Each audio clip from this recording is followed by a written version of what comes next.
Welcome to the Toastmasters podcast, the official podcast of Toastmasters International. Hello, everybody. This is Greg Gazin. Corporate Toastmasters clubs are redefining workplace learning, proving that when companies support communication and leadership growth, it's a win-win. Our guest today is an experienced corporate member. He shares his own personal experience and helps us dive a little deeper into the subject, and he's got a few great stories to tell. He's Lance Kotler, a vice president at BNY Mellon in the bank's Treasury Services Group, where he works with many of their largest energy and utility clients. He's been with the company for more than 3 years. He currently serves as vice president of membership for the BNY Mellon Toastmasters Club, a role he's held for the past 2.5 years. A graduate of Johns Hopkins University, Lance majored in international studies, economics, and political science, with minors in financial economics, Spanish, and history. Lance is also one of the people featured in Emily Sachs's Toastmaster magazine article, Corporate Clubs Get Creative, Gaining Experience Support is the Key to Success, in the October issue of the Toastmaster magazine. Joining us today from the Big Apple, New York City, Lance Kotler. Welcome to the Toastmasters podcast. Thank you for having me, Greg. Excited to be here. Yeah, me too.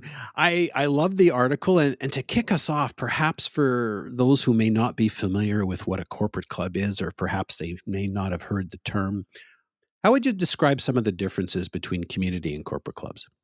While community clubs are often not only geographically based, where you live, the town that you're in, or city, they're also thematically based. They can be centered around an interest area like cooking, versus a corporate club is comprised of members from across a company. Any employee of that company can join that club. And often they'll also break it by geography or by office location. So for BNY, for example, we have offices around the world, and we have now basically 10 different Toastmasters chapters at different locations around the world, including the one that I'm a part of in New York. Corporate clubs are comprised of members of various roles, jobs, and other responsibilities across the firm with all different backgrounds, different levels of experience, but who all want one thing in common, which is to strengthen their public speaking skills and to be part of this constructive environment that Toastmasters offers, in which you can practice and train and receive constructive feedback in a supportive setting with no pressures of the job. Those are some of the key features of a corporate club. Yeah. And one of the benefits is it helps you become a leader as well, which is especially important in a corporate environment. Yeah, exactly. You could apply it right there, right now in your company. Your company has 10 clubs and truly has a novel approach to Toastmasters. Can you tell us a little bit about that? Absolutely. BNY has clubs in New York, Pittsburgh, Lake Marion, Florida, across the US, but also globally. We have multiple clubs in India at both our Pune and Chennai locations. We've just started clubs in the UK in both London and now Manchester. And we have clubs elsewhere, such as Singapore, spanning a global footprint. Every now and then, all the clubs will get together and we will have things like Toastmasters open houses, where we showcase what Toastmasters is all about, the resources that BNY has, and how you can get involved no matter what location you might be a part of, and whether you want to join in person or virtually. Wow. I know in the article it mentions about you had an event that attracted 2,000 attendees online and in person. Tell us about that. Absolutely. One initiative that we've been getting really involved with, especially at the New York Club, given that we're at the global headquarters location for BNY, is pulling an executive committee, including up to the CEO, to speak about how public speaking has played a role in their career and how they practice those skills or how they've developed it over the course of their career and leverage it in their day-to-day jobs. With one of those, we had our CEO, Robin Vince, come in. He had a fireside chat with our Vice President of Education, Gauri Mukherjee, who interviewed him and really got an inside and almost personal feeling scoop as to how Robin approaches public speaking, the challenges that he faced earlier in his career, and how he developed those skills and continues to even today, such as before he goes on air and interviews with various news stations or with other interviewers.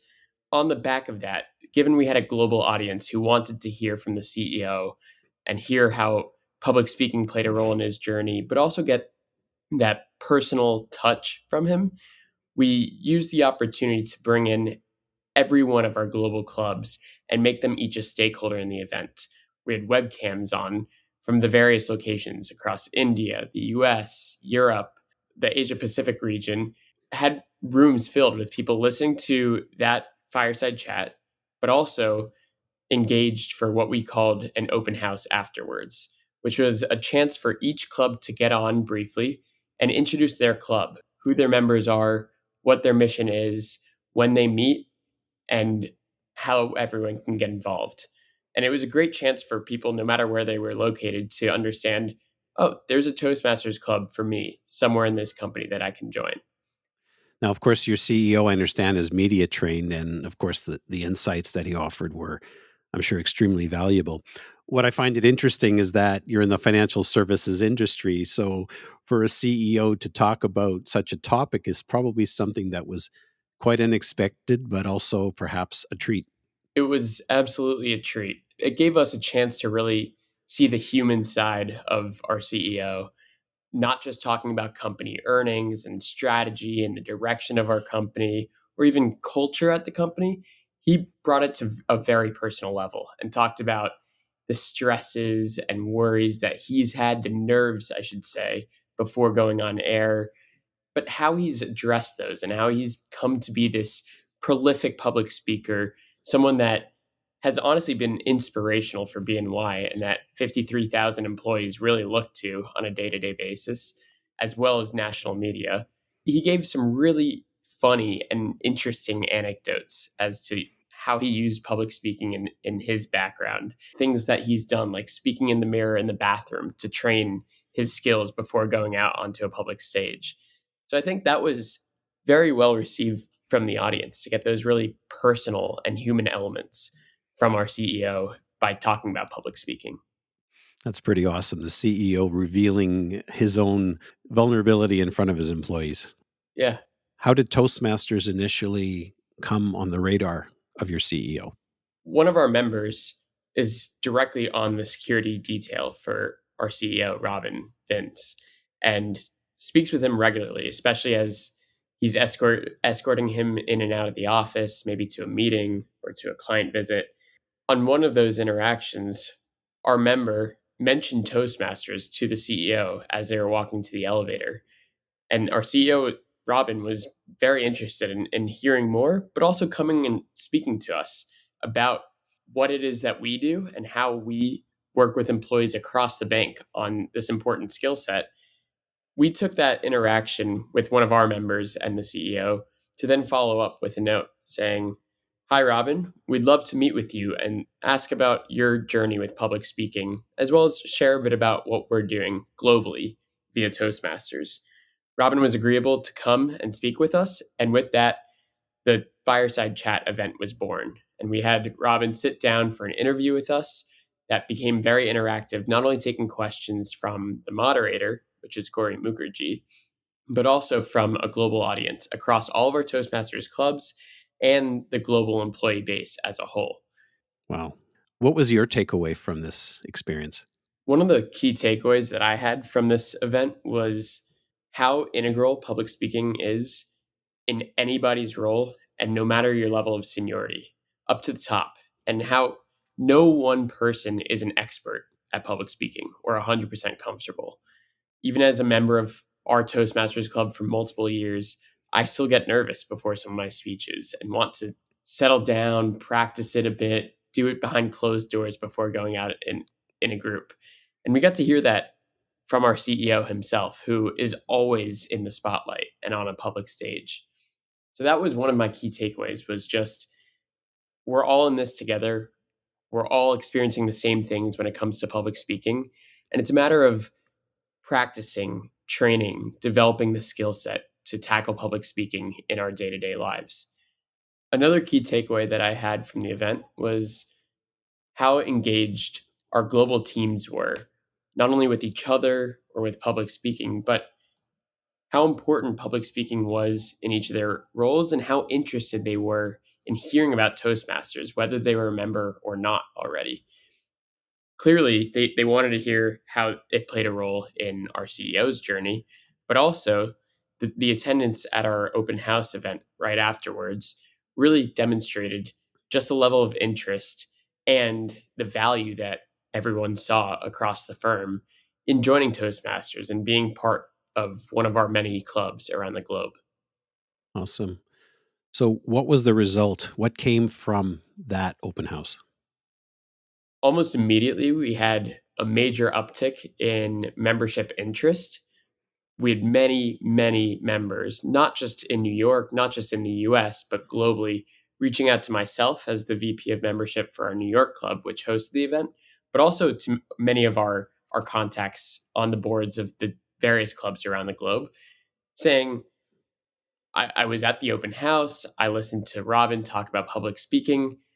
How can I get involved? How can I learn more? What can you share? And with that, I was speaking with probably 10 different prospective new members a day for the next week, talking about what it is that we do in Toastmasters, how they can get involved, and then ultimately gathering their information so that I could get them enrolled in our club.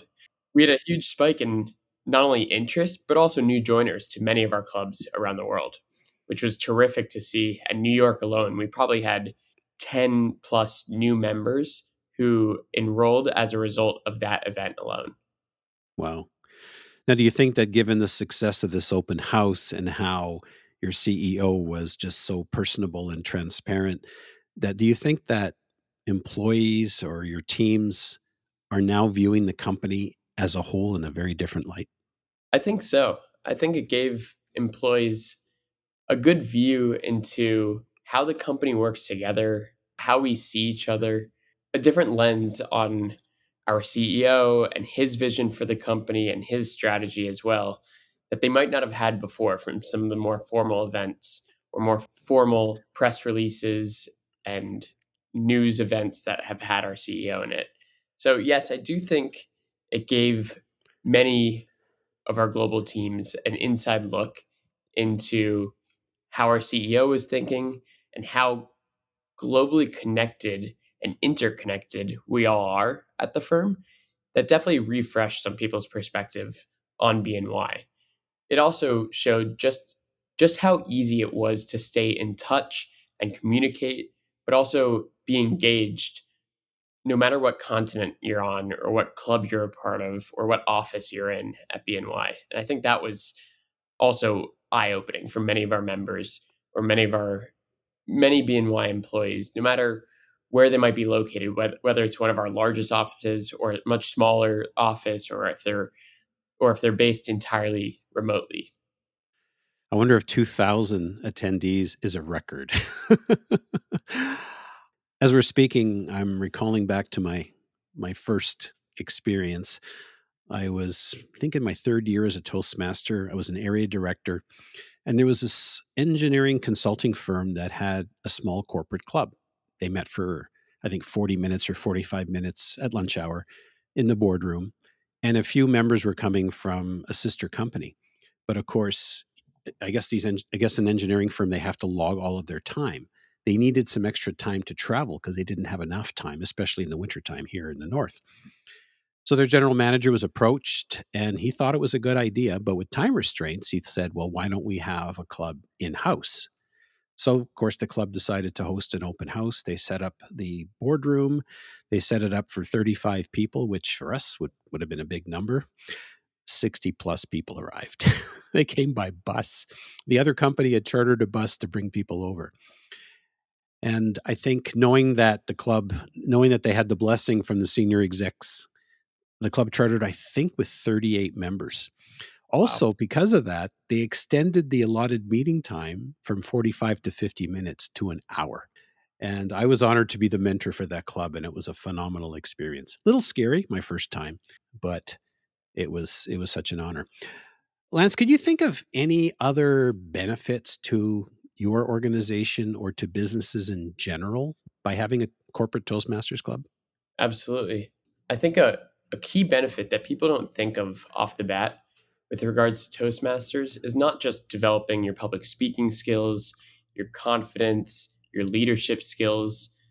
It also brings together a group of people of all different backgrounds, whether at the same company or from the same community, but folks with various levels of seniority or experience, backgrounds, and roles all together in the same space where they're all pushing towards the same goal and all at the same level, practicing the same skills, standing on the same stage, receiving feedback from one another, no matter what level they're at.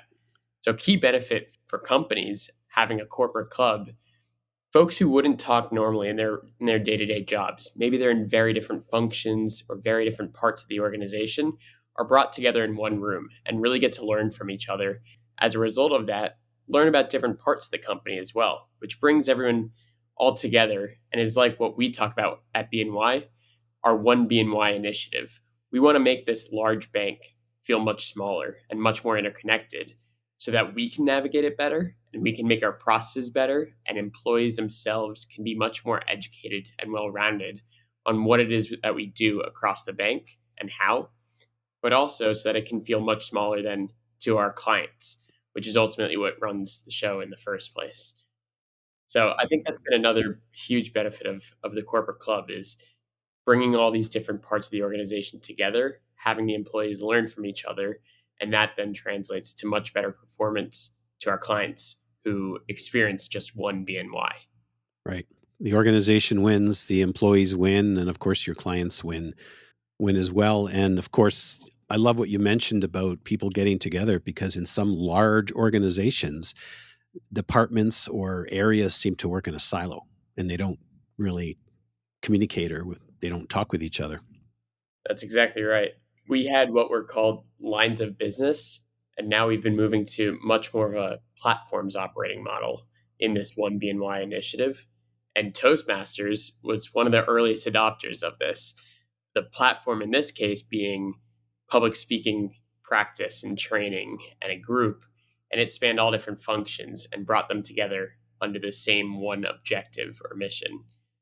Nice. So it's universal across the entire organization. That's actually fantastic. That's right. What you're saying coincides exactly what the general manager for this company, because I remember I took him aside and I said, I recalled sharing my appreciation for his support. He kind of looked and he smiled at me and he says, "Well, Greg," he said, "it's phenomenal." He says, "First of all, it's pretty cheap training." He said, "My entire budget for the entire group was less than maybe bringing in an expert to talk on a particular topic." He also saw, again, same thing, networking with other departments. He saw leaders emerge so that when they were ready to go to their next level, they already had a background and experience, and people already knew who they were, and it made them easier to fill positions from within instead of going to the outside. Now, he didn't join the club, but he did actually visit every few months, and I just thought that was phenomenal. So what you're saying, it just seems dead on, whether it's a smaller organization. I think this organization was about 600 or 700 maybe people. And of course, you're talking about, I'm not sure how many people there are in BNY, probably tens of thousands, I would assume. That's right. We're a 50,000 plus employee bank. You're, of course, talking about a lot of benefits.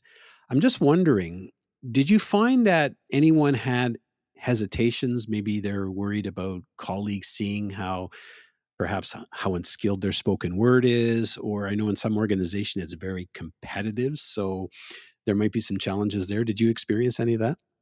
In my experience, we've not had any issues with competitiveness or folks who are nervous about people seeing their skill level in public speaking. The reason they've come to us in the first place or heard about Toastmasters was because they were interested in developing those skills no matter where they were starting at. The challenges that we've seen instead, being able to carve out the time that they need to practice these skills out of their busy day, their Mhm. busy calendar at work. We meet in the middle of the day on Wednesdays, 1 to 2 p.m. every other Wednesday.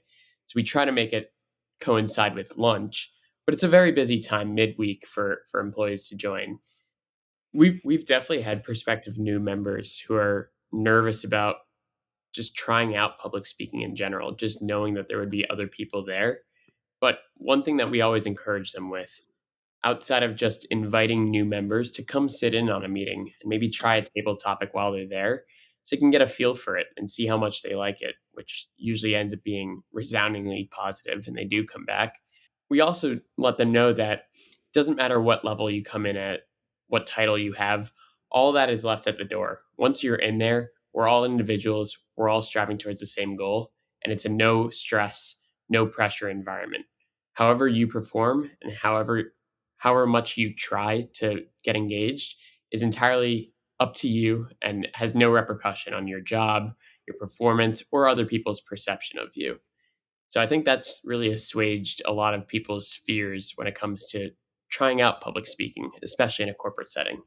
Right. And I think, of course, the encouragement and the embracement, if that's a word, of Toastmasters by the C suite executives makes a huge, huge difference because as a past district director, I've experienced situations where some corporations absolutely embrace Toastmasters. Others look at it as a distraction in, of course, their otherwise busy corporate environment.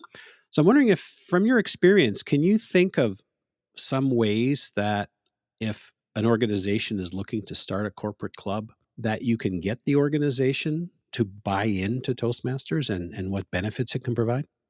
Yeah, one way that we've had a lot of success at BNY with growing Toastmasters and building up buy in is one, bringing it to the executive level, letting them see what the organization does and the value that it brings to members and employees across the bank. That's brought in executive level support for Toastmasters, getting that executive level sponsorship, but also trickling it down through managers who encourage their teams to get involved with Toastmasters and practice their public speaking has been instrumental in not only building our member base and interest from across the firm, but also many other corporate clubs who are looking to start a club of their own. It's having folks at all levels bought in and encouraging their teams to join, whether it's at the most junior level. They're one of the largest drivers of member bases where many new analysts at the bank, for example, encourage each other to join and go out together, which creates kind of a camaraderie feeling when they join Toastmasters. But also having folks at the more senior level or the management level who are providing feedback and reviews on their employees, it's helpful when they're bought in too, because there creates that much more of an incentive for the rest of their teams to go and join. So that's corporate. Now, besides telling the employees that they're going to be better public speakers, what are some of the ways that you can get them to buy in? I tell prospective new members quite a few different things and benefits that they would have from joining Toastmasters, many of which do resonate well with them. One is it's a break from your day to day job and the regular responsibilities of your role and helps you reset, refresh your perspective, step out for a second and take a breath, relieve any of the stress that you might have in your job, and experience a very different group than you'd be working with regularly on your day to day. That's one. Another is it helps employees adapt and be ready for any situation that they might be tossed into, whether it's a family member's wedding and they're up to give a toast in front of a crowd of 100 plus people, or if they're in an elevator with a senior executive who wants to hear a bit about what they're working on. Now they have the chance to figure out how to speak concisely and relay a message to an audience of any type, large, small, senior, junior, doesn't matter. It helps for employees on their weekly team calls with their managers and the rest of their team when they present on their work and what they're doing. They can relay a lot of the skills that they develop at Toastmasters, but also the confidence that they have to go up there and create a concise message, vouch for themselves, and present thoroughly and openly with a group. So I think the range of benefits, the range of use cases that Toastmasters offers have been a big driver for many other folks to get involved in our clubs. Yeah, and I understand for you the networking aspect was Yeah, incredible, and of course now you have a direct line to the CEO. that's exactly right. The networking is incredible because, as I mentioned, your titles are dropped at the door. So everyone is on the same slate. You can talk with whoever is in there, no matter how you'd normally feel about approaching that person in your job. But once you walk back out of that door, now that person's a part of your network and they've seen you in a different setting and have connected with you more deeply. So your network spans all levels, all functions at the bank, and can go all the way up to the executive level. We encourage not only our officers, but also our members to be involved when we have an executive member come in and speak with the club, whether it's interviewing them, providing the opening or closing remarks, or just chatting with them after or asking a few questions. And that helps expand our members' networks as well as my own, where I've now gotten to speak directly with our CEO and our CFO after many of these big events. That's a good segue. Let's talk a little bit about you. So, share a little bit about your Toastmasters journey. At what point did you get started, and what's it been like for you being a Toastmaster, part of a corporate club, and maybe something about yourself that has significantly improved? Sure. I first joined maybe a couple weeks into starting my job at BNY. I was in a rotational analyst program. We were looking at ways to get involved in various groups across the bank, whether it was our employee resource groups, our future leaders programs, and also just networking with different teams that we could potentially rotate to. As part of that, we had a senior associate who had come through the rotational programs, talk to us about Toastmasters, encouraged all of us to come with her one week and try the meeting out, see how we liked it.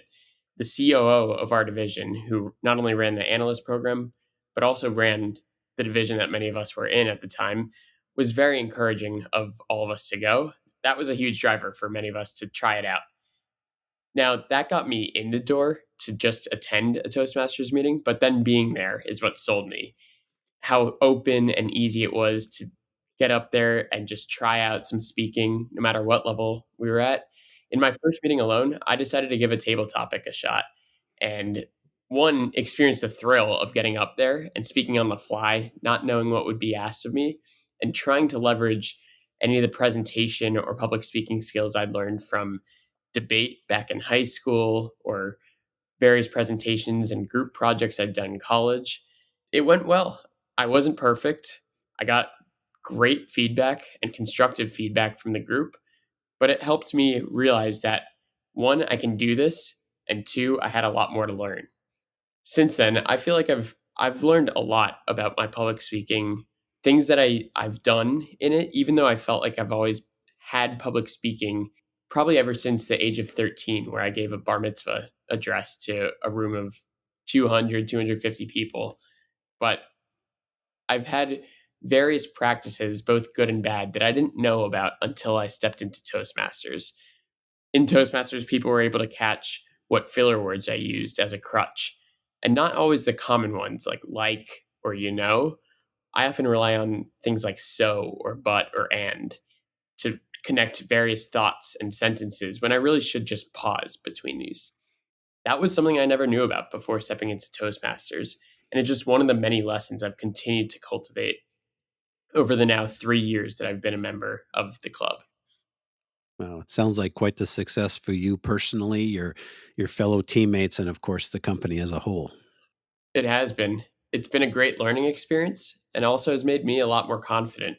I know when I step into a meeting with one of my clients, for example, that I'm ready to speak on the fly and I can also present clearly and effectively and not be nervous about what it is I have to say or nervous that I'm going to stumble over my words. I know that my message will get across and I know that I'll resonate well in the room because of all the work and all the practice and all the learning that I've done at Toastmasters first.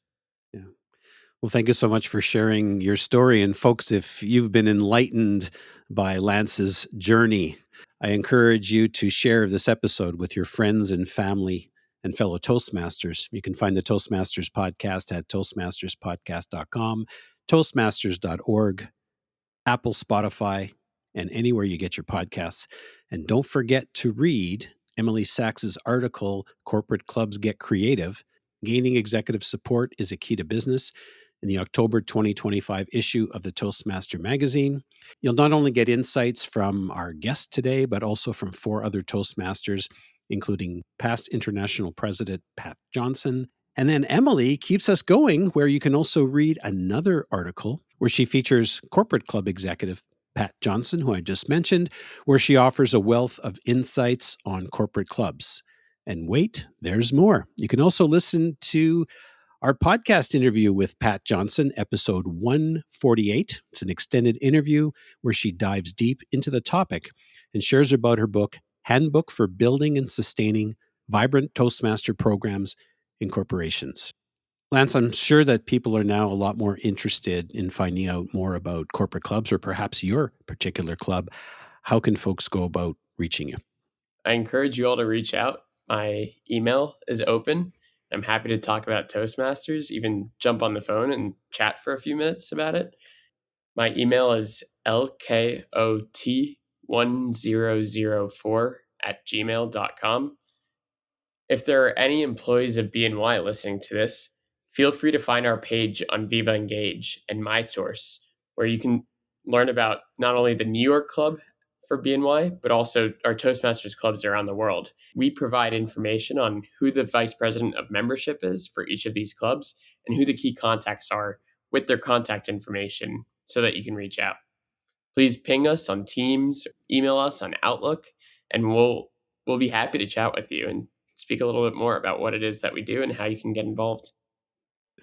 Lance Kotler, thank you so much for spending the time to speak with me today. I wish you all the success and all the best. Thank you so much, Greg. It was a pleasure to be on.